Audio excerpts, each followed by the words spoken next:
Hola, sean ustedes bienvenidos a este su espacio, La Voz del Deporte, que busca analizar y reflexionar sobre los temas que empujan a una mejora y tratan de ver cómo nosotros mejoramos el Sistema Nacional del Deporte en todos sus aspectos. Hoy me acompaña el licenciado Marco Trejo, periodista y columnista, y también me acompaña el licenciado Eddie Recinos.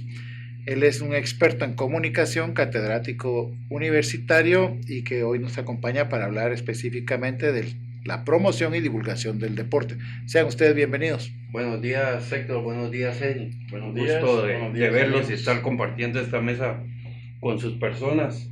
Y qué mejor que hablar de la comunicación para que nuestros televidentes puedan ver la importancia de comunicar, cómo comunicar y qué comunicar. Desde la experiencia que el licenciado Eddie Recinos tiene, queremos aportar para todo el sistema nacional para que se enfoquen en cómo comunicar, porque vemos unas grandes falencias en saber qué es lo que pasa, no solo en el deporte federado, el deporte competitivo de alto rendimiento, el deporte escolar y el deporte para todos. Bienvenido, Eric. Eddie, los micrófonos son tuyos. Gracias Héctor, gracias Marco por la invitación que me hacen. Por supuesto es importante ir trasladando esta experiencia que vivimos durante casi año y medio. Esto fue un sueño del comité ejecutivo entonces de ASOSOF que se logró gracias a ese apoyo y esfuerzo también para intentar hacer las cosas diferentes, acercar a la familia del softball principalmente, y que conociera y no se perdiera ningún detalle sobre lo que era este digno y lindo deporte también. ¿Cuál sería el proceso de la comunicación que se llevó ahí? ¿A dónde llegó el proceso de comunicación interno y externo? ¿Y cuál dirías que fue el impacto dentro del deporte a nivel nacional, regional, continental y mundial de haber tomado estas acciones que hoy nos vas a contar? Bueno, de estas acciones que se tomaron, pues al principio fue una especie de experimento que ya se convirtió entonces en realidad. La comunicación interna durante la etapa de la pandemia, en la que totalmente quedó aislado todo el público en general, estaba ansioso de saber qué estaba sucediendo con su deporte, qué estaba pasando con sus atletas. Entonces, la comunicación interna tenía esa fase en la que, digamos, se comunicaban cuestiones puramente administrativas, más no lo deportivo.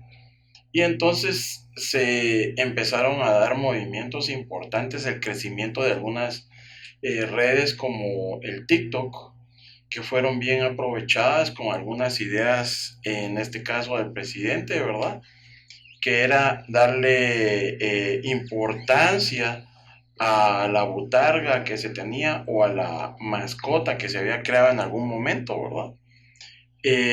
Por supuesto, darle a los trabajadores la importancia de que se estaba desarrollando y no se estaba dejando por un lado, se estaban buscando las alternativas para rescatar y levantar el deporte en cierto momento, ¿verdad? Ahí fue donde se crearon varias ideas, entonces, como la recaudación de apoyo a los referees, que en determinado momento se aprovechó entonces para apoyarlos, porque no había actividad. Estuvimos casi un año y medio sin actividad, si bien lo recuerdas. Entonces ahí se intentó buscar el apoyo a través de una cadena de recaudación de víveres para que esos referees pudieran tener por lo menos alimentación que tener en sus hogares. Esa fue una de las partes muy importantes. Lo del TikTok que empezamos a desarrollar, ¿verdad? Pero anteriormente, durante la gestión, ya se habían hecho algunos intentos, ¿verdad? Algunos medios escritos habían tenido algún acercamiento como tal. También algunas televisoras como Canal Antigua, La Red, Azteca, Guate y Tigo, pues habían intentado hacer algunas transmisiones, sin embargo, estas no habían tenido el pegue necesario porque solo eran eventuales. Estos, cuando habían campeonatos y ahí se acababa la transmisión, necesitábamos que la comunidad del softball entonces tuviera algo permanente, que pudiera venir y obtenerlo gratuitamente, ¿verdad? Que fue así como se logró que pudiéramos tener las repeticiones de los partidos, que eso ha ganado en público hasta la fecha, en ese sentido, ¿verdad? Eso fue muy importante entonces, porque entonces las redes sociales empezaron durante la época de la pandemia a crecer en cuanto a Facebook y TikTok, que no se había desarrollado anteriormente por parte de Asosoft y que entonces se logró la captación del público, el interés del público, que el soft estaba entrando en ese aspecto de la comunicación y el acercamiento, que no estábamos olvidando al público que estaba queriendo saber de sus atletas y de su deporte. Yo siempre he dicho que el silencio no es negocio para nadie. ¿Qué le recomienda usted, Eddie, a otras federaciones o asociaciones en el tema de comunicación? Porque se mira que muchos de ellos no comunican nada. Entonces, por eso dije, el silencio no es un buen negocio. Sí, es correcto. Aquí se vio una oportunidad porque el deporte, en realidad, de los 40 y tantos deportes que están dentro del sistema deportivo, ninguno ha aprovechado el hecho de que las transmisiones en redes sociales son gratuitas, ¿verdad? Entonces, eso nos permitió eh, no estar en silencio, principalmente en ese momento. Esa fue la diferencia del resto de deportes, ¿verdad? Sé que algunos buscan la eventualidad, como decíamos. Por ejemplo, voy a poner un ejemplo, natación. Sabemos de que no todo el tiempo tienen una actividad constante, solo es fines de semana, mientras que el soft, por su cadena de competencias, divisiones que se tienen, el crecimiento que tuvo el deporte como tal, exige que la competencia sea a diario. O sea, aquí se hace una competencia de lunes a domingo. Eso significa que casi los 365 días del año vas a tener competencia. Entonces no hay silencio del deporte como tal. Aparte, paralelo a eso, se ayudó a comunicar todas las acciones que tenía el comité ejecutivo hacia el deporte. Se empezó a presentar a través de esos mecanismos o estas herramientas que se empezaron a crear, a dar eficiencia del gasto público, porque es un presupuesto que se tenía asignado en ese momento de parte de la nación. Entonces, esto te va a permitir que seas lo más transparente posible. Y eso es algo que lamentablemente las demás federaciones y asociaciones no lo aprovechan. Como digo, es gratuito, claro. Tenemos que hacer una inversión, eso lo hizo con un gran esfuerzo y entiendo incluso que existieron patrocinios para poder permitir el crecimiento del deporte que hasta la fecha sigue siendo y creciendo. Pues lamentablemente existieron ahí algunas cosas durante el último año que permitieron que dejaran un decrecimiento de la red social de Facebook, ¿verdad? La perdieron y porque nosotros ya teníamos un alcance de más de 2 millones de personas fuera de Guatemala. Fue replicado en otros países. Sí, e incluso llamó la atención en ese momento el comité ejecutivo porque se presentó en la asamblea y al comité ejecutivo que se tuvieron alcances de Rusia, Taiwán, Corea del Norte, Corea del Sur, lugares donde uno pensaría, ¿por qué nos están viendo? Porque somos el deporte que se está desarrollando en Guatemala. Incluso algunos llegaron a pensar de que era el deporte favorito de los guatemaltecos, pero fue por ese momento que empezamos a desarrollar las transmisiones. Yo quisiera abonar a esa experiencia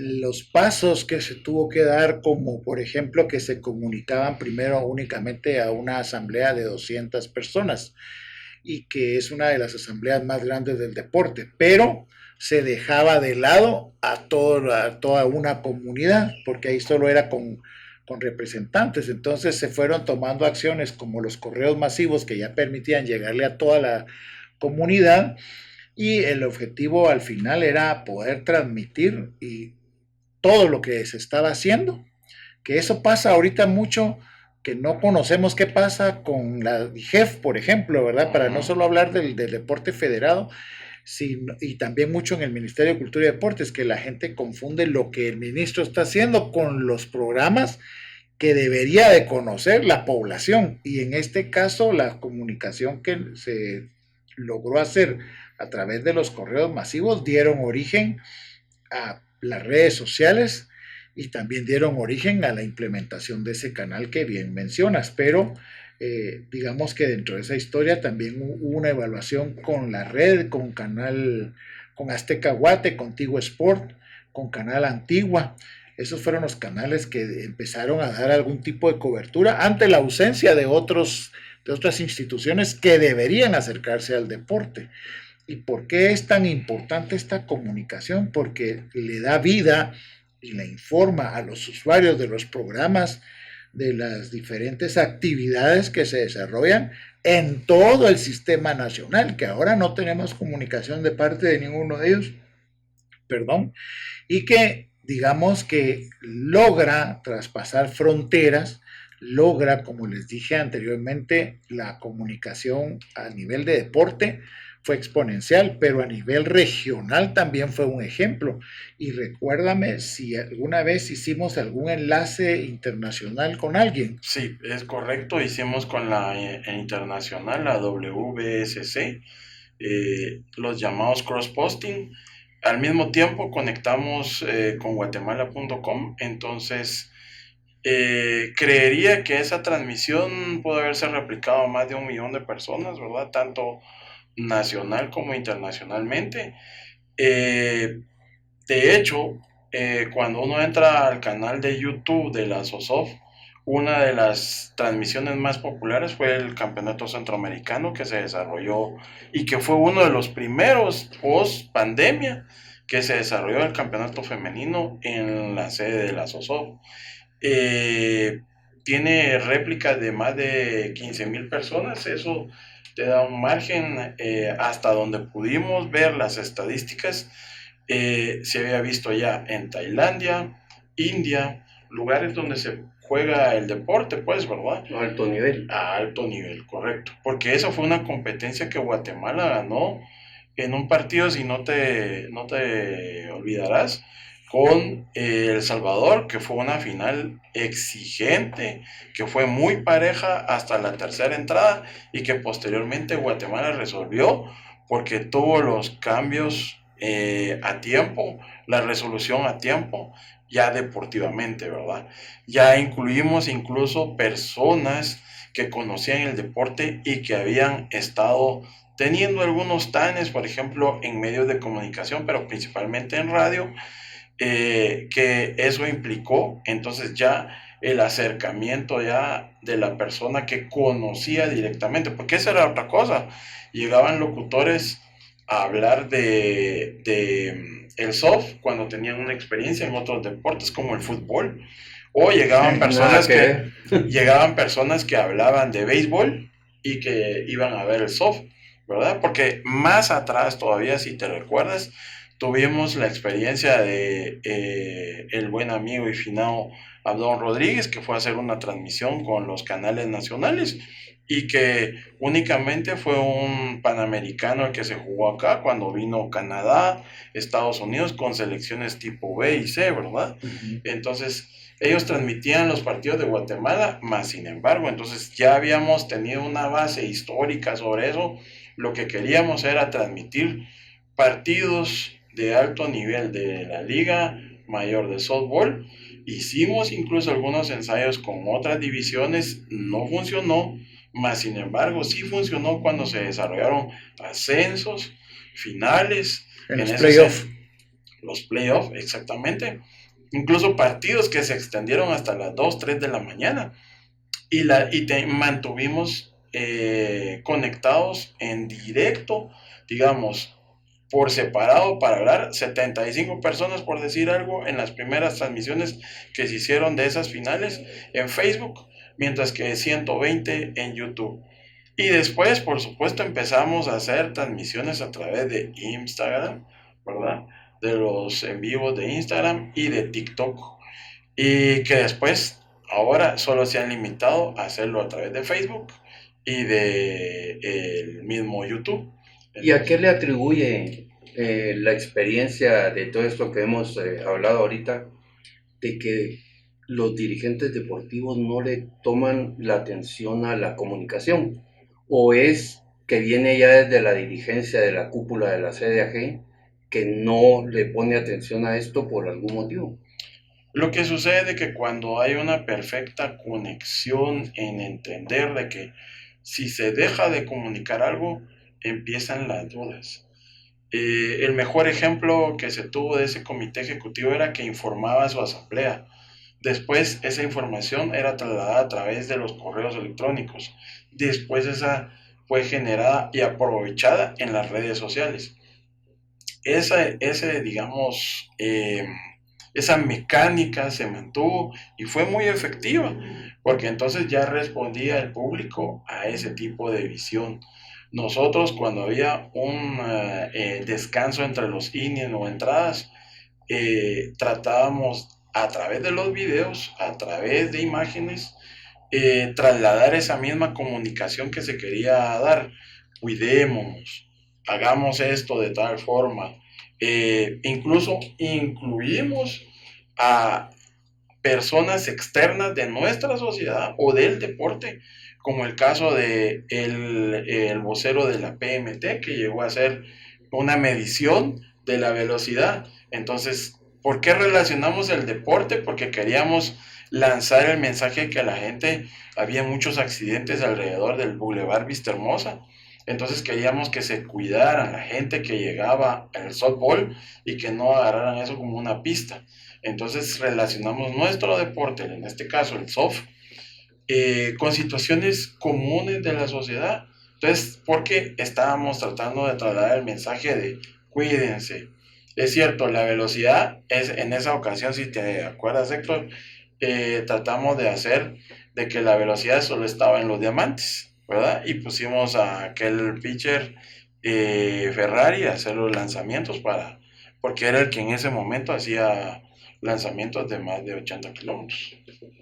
¿Qué se le puede recomendar a los demás federativos para que adopten algo que ya se probó y que funcionó? ¿O será que es por falta de transparencia las acciones que os toman? Creo que hay aquí falta de interés, falta de también visión hacia lo que, porque también una de las cosas que se trató de hacer con el comité ejecutivo era que era una herramienta al servicio de la comunidad del softball, no al servicio del comité ejecutivo, porque también eso tratamos de evitar, que no fuera una propaganda de parte del comité ejecutivo como tal, aunque así en un inicio aparentara hacer una propaganda de lo que se hacía, pero lo que sucede es de que, digamos, había que aprovechar el deporte. Hay tantos ambientes, tantos niveles. Por ejemplo, en este momento no hemos visto en redes sociales las famosas escuelas. Nosotros promocionábamos la escuela de vacaciones. De vacaciones. Incluso post pandemia, me recuerdo que se rompió el récord de asistencia de niños en la academia. Teníamos más de 300 niños. Y recuérdate, Héctor, que el Día del Niño lo celebraste con esos 300 niños. Eso creo yo que algún deporte solo por mandar al niño, los padres de familia no lo hacían, sino que porque llegaron a aprender. Había, digamos, una secuencia de enseñanza dentro del deporte a cómo tomar el guante, cómo acercarse, tomar un hit o hacer un batazo, todo eso, porque se involucraron entonces entrenadores incluso de alto nivel en eso, ¿verdad? ¿Por qué? Porque se quería visualizar más de alguna posible semilla que se pudiera haber interesado en jugar. Entonces ya a otro nivel, ¿verdad? Y hablando de los niños, ahorita, por ejemplo, la Dirección General de Educación Física tuvo una participación en los GDCAT y no vimos por ningún lado una transmisión de esos eventos deportivos, porque qué importante sería para el papá o la mamá tener ese vínculo de cercanía con su hijo que a lo mejor está en otro país y que sería un grato recuerdo, pero esas virtudes de esas transmisiones que bien dijiste son gratis porque son por internet y que no se les ha dado un valor de importancia en todo el sistema nacional, porque no hablemos solo del deporte competitivo ni de alto rendimiento, sino en todo. Y es bien importante de verdad, porque nosotros de tener cero cobertura pasamos a tener más de 3.500 transmisiones de nuestro deporte de Liga Mayor. Se tuvo también la oportunidad de generar empleo, ¿verdad? De generar camarógrafos, switcher, narradores. Ahí estaba Angie Fernández y estaba Miguel Medina. Se hicieron esos cross-posting que se trascendió fuera de las fronteras nacionales, que es bien importante porque ya todo el mundo incluso nos miraba como ejemplo y nos venían a preguntar cómo hacíamos las transmisiones. Fue una... Incluso, perdón, algo... ahí se hizo una cabina adecuada para las transmisiones, porque no se contaba con una cabina con una visual necesaria, que eso fue otra de las necesidades porque aquí fueron creándose necesidades. Incluso se nos decía, queremos ver al bateador y el lanzador cuando esté sacando la bola de su guante y la esté trasladando hacia el home. Entonces se tuvo que invertir en una plataforma para poner dentro fuera del campo, perdón, en el jardín central. ¿Te acuerdas de esa inversión? Ante la infraestructura, sí, sí, que se hizo. Y después se hizo la remodelación de la cabina apropiada para hacer las transmisiones. De hecho, esa parte se quedó todavía pendiente porque esa iba a ser una sala de prensa con algunos trofeos, reconocimientos para periodistas o, en todo caso, los cronistas deportivos. Porque lo que se quería también era darle un ambiente agradable a los periodistas que se acercaran a la cobertura, que no solo el privilegio lo tuviera Asosof, también si quería alguien llegar a hacer tomas, capturas de fotografías, lo pudiera tener de la misma forma que lo tenía Asosof. Entonces, todo ese tipo de facilidades se permitieron porque entonces no queríamos estar más arriba que los medios de comunicación, queríamos estar al mismo estándar, por supuesto, porque por eso mismo vino guatemala.com, incluso Tigo, y aprovecharon el cross-posting. Facilitamos sí, para que no llevaran ellos camarógrafos. Lo que dice Héctor, se le dio trabajo a muchas personas y se convirtió incluso en una escuela, porque es una escuela de comunicación lo que hay locución, se hizo el aspecto del manejo de las cámaras y de los switchers, que eso también lleva otra secuencia de conocimiento. Los programas, se hizo una inversión de equipo que creo que no superó más de los 100,000 quetzales, si no estoy mal. No, no lo superó. Entonces, no es una inversión tampoco tan grande como decís. Hace poco, perdón que haga una comparación, hubo una ceremonia religiosa donde existieron varios niños, eran primeras comuniones, y los padres de familia quedó grabado, la misma iglesia tenía inversión de 3 cámaras. Imagínense eso, ellos pueden tomar el video y compartírselo a sus familiares, transmitieron en vivo, ¿verdad? Entonces es algo pequeño, algo breve, algo muy íntimo. Lo mismo, el mismo espíritu se trasladó hacia el deporte, ¿verdad? Que la misma persona, incluso ya los jugadores decían, me vi mal en esa acción, hice mal movimiento en los lanzamientos, porque los pitchers eran los que aprovechaban ese tipo de cosas. Y luego también aprovechamos hacer algunos ensayos, según recuerdo, de aquellas clínicas que dio Potolicio, por ejemplo, sí, Juan Potoliquio, el campeón del mundo, acerca de cómo se debía comportar un pitcher. Entonces ya fue una cuestión más técnica, funcionó un poco porque, digamos, no se conectaba mucha gente, solo los que necesitaban saber de eso, de ese deporte, porque él era muy técnico, hablaba de cómo deberías de tomar la pelota, cómo se debería preparar el deportista que iba a ser el lanzador, ¿verdad? Todo ese tipo de aspectos, claro, cuando uno ve la charla, duran 2 horas, pero es una charla técnica que de repente un niño, si lo mira, va a empezar a ver las primeras técnicas con las cuales puede participar como lanzador. Yo quiero darte las gracias porque realmente ha sido refrescante el tema de la comunicación, sobre todo el vínculo que se debe de generar entre los atletas, los papás, las comunidades, que hoy no lo vemos reflejado en muchas de las instituciones del sistema nacional, que es lo que nos interesa a nosotros, porque acá pues se dio trabajo, se generó un vínculo inmediato en la pandemia, se superó también incluso la crisis de cómo se estaba manejando la sanción del deporte y cómo se fue superando con esta cercanía, todas esas crisis que se vivieron en su momento, pero es refrescante escucharte que en pocos minutos se puede tratar de resumir la gran experiencia que se tuvo y que hoy quisiéramos con esta charla pues trasladarla a todo el sistema nacional para el que quiera pues tratar de implementar, te busque, se pueda ser asesorado de esa experiencia que se tuvo, no solo a nivel nacional, como yo les digo, que la gente lo quiere tener una experiencia a nivel de deporte, se tuvo a nivel de deporte, a nivel nacional, a nivel regional, a nivel continental y a nivel mundial, desde que se pudo hacer los cross-posting en las copas mundiales y podíamos ver a nuestros atletas. Ese fue un privilegio que realmente quedará para la memoria de cómo se puede mejorar, pero mi mayor ilusión de tenerte aquí era que el sistema nacional completo pudiera tener de primera mano esa experiencia, así que te agradezco, a ustedes les agradezco. Marco, que si querés decirle algo a Eddie.